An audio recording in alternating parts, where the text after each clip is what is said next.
All of his co-workers were gone. What could it mean? Stanley decided to go to the meeting room. Perhaps he had simply missed a memo.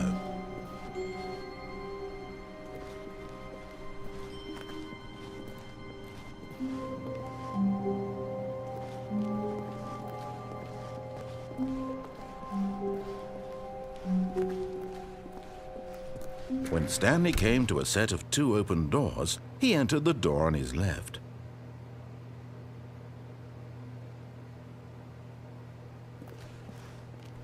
This was not the correct way to the meeting room, and Stanley knew it perfectly well. Perhaps he wanted to stop by the employee lounge first, just to admire it. Yeah. When Stanley... Wait, what? No, I restarted. I swear I definitely restarted the game over, completely fresh. Everything should be...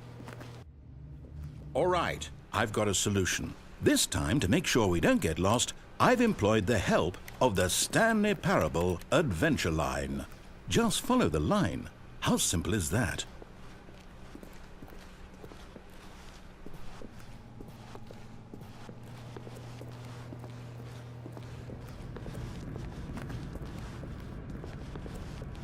You see, the line knows where the story is. It's over in this direction. Onward, Stanley, to destiny. Though, here's a thought. Wouldn't wherever we end up be our destination, even if there's no story there? Or to put it another way, is the story of no destination still a story?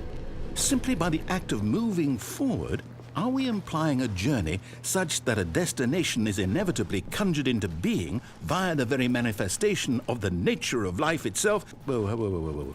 Hang on. That got a bit weird back there. Well, I'd like to apologize. Not sure where I was going with all that. You know what? I think what we need right now is a bit of music to lighten the mood.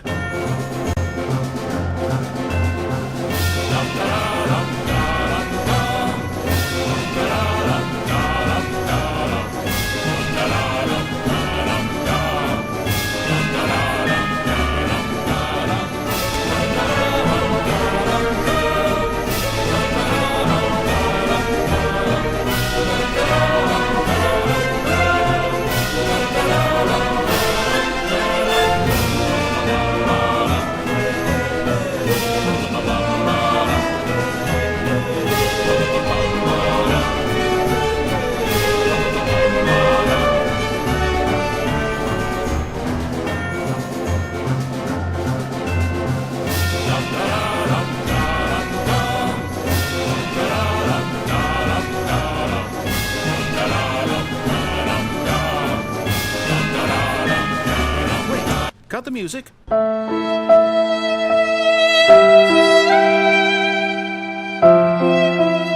back and look at that fern. Stanley, this fern will be very important later in the story. Make sure you study it closely and remember it. Wait, what? We're back at the office? No.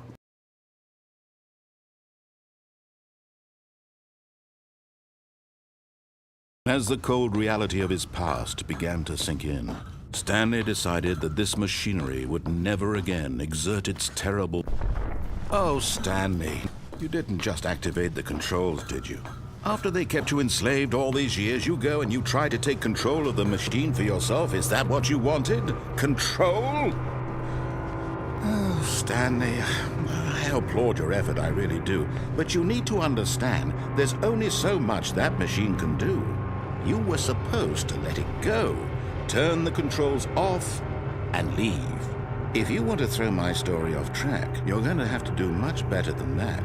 I'm afraid you don't have nearly the power you think you do. For example, and I believe you'll find this pertinent, Stanley suddenly realized he had just initiated the network's emergency detonation system. In the event that this machine is activated without proper DNA identification, nuclear detonators are set to explode, eliminating the entire complex. How long until detonation then? Let's say, 2 minutes. Now this is making things a little more fun, isn't it, Stanley? It's your time to shine. You are the star. It's your story now. Shape it to your heart's desires. Oh, this is much better than what I had in mind. What a shame we have so little time left to enjoy it. Mere moments until the bomb goes off. But what precious moments each one of them is. More time to talk about you, about me, where we're going, what all this means. I barely know where to start. What's that? You'd like to know where your co-workers are? A moment of solace before you're obliterated? All right, I'm in a good mood. You're gonna die anyway. I'll tell you exactly what happened to them. I erased them. I turned off the machine. I set you free. Of course, that was merely in this instance of the story. Sometimes when I tell it, I simply let you sit there in your office forever, pushing buttons endlessly and then dying alone. Other times, I let the office sink into the ground, swallowing everyone inside, or I let it burn to a crisp. I have to say this, though, this version of events has been rather amusing. Watching you try to make sense of everything and take back the control wrested away from you, it's quite rich. I almost hate to see it go. But I'm sure whatever I come up with on the next go-around will be even better. My goodness, only 34 seconds left. But I'm enjoying this so much. You know what? To hell with it. I'm going to put some extra time on the clock. Why not? These are precious additional seconds, Stanley. Time doesn't grow on trees. Oh dear me, what's the matter, Stanley? Is it that you have no idea where you're going or what you're supposed to be doing right now? Or did you just assume when you saw that timer that something in this room was capable of turning it off? I mean, look at you. Running from button to button, screen to screen, clicking on every little thing in this room. These numbered buttons, no, these colored ones, or maybe this big red button, or this door. Everything, anything, something here will save me. Why would you think that, Stanley? That this video game can be beaten? Won? Solved? Do you have any idea what your purpose in this place is? Stanley, you're in for quite a disappointment. But here's a spoiler for you. That timer isn't a catalyst to keep the action moving along. It's just seconds ticking away to your death. You're only still playing instead of watching a cutscene because I want to watch you for every moment that you're powerless, to see you made humble. This is not a challenge. It's a tragedy. You wanted to control this world, that's fine. But I'm going to destroy it first, so you can't. Take a look at the clock, Stanley. That's 30 seconds you have left to struggle. 30 seconds until a big boom and then nothing. No ending here, just you being blown to pieces. Will you cling desperately to your frail life, or will you let it go peacefully? Another choice. Make it count, or don't. It's all the same to me, all a part of the joke. And believe me, I will be laughing at every second of your inevitable life from the moment we fade in until the moment I say, happily ever up.